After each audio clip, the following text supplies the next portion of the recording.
আসসালামু আলাইকুম। আজ আমরা সেলসরোল অ্যাপসে কিভাবে ডক্টর কল প্ল্যান করতে হয় এই বিষয়টি শিখব। সর্বপ্রথম সেলসরোল ওপেন করলে ডক্টর সিম্বল দেখতে পাচ্ছেন, এখানে ক্লিক করব, তারপর প্ল্যান কলে ক্লিক করব।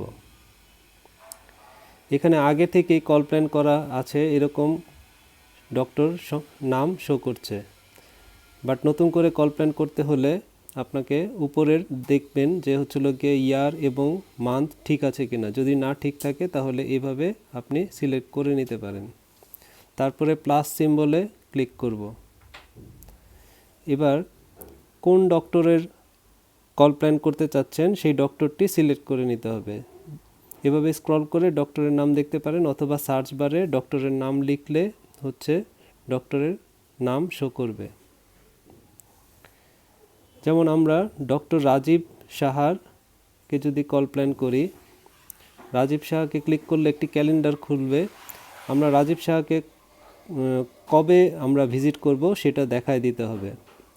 যেমন তাকে আমরা যদি 5 তারিখে ভিজিট করি, 5-এ ক্লিক করলে তাহলে মর্নিং না ইভিনিং এটা দেখিয়ে দিতে হবে। মর্নিং দেখিয়ে দিলাম, ওকে দিলাম। দেন আমরা পরের রবিবার অর্থাৎ 12 তারিখে যদি ভিজিট করি, তারপরে মর্নিং দেখিয়ে দিলাম। তারপরের রবিবারে যদি ভিজিট করি 19 তারিখ, তাহলে মর্নিং দেখিয়ে দিলাম। এবং মাসের শেষে 26 তারিখে যদি আমরা ভিজিট করি এবং সেটা যদি ইভিনিং হয়ে থাকে তাহলে ইভিনিংও দেখিয়ে দিতে পারবো। এভাবে আমরা ডান সর্বশেষে সিলেক্ট করলে সেই রাজীব সাহার ডক্টর কল প্ল্যান কিন্তু হয়ে গেল। এভাবে আপনারা প্রত্যেকটি ডক্টরের হচ্ছে গিয়ে সারা মাসের কল প্ল্যান তৈরি করে ফেলতে পারবেন। ধন্যবাদ।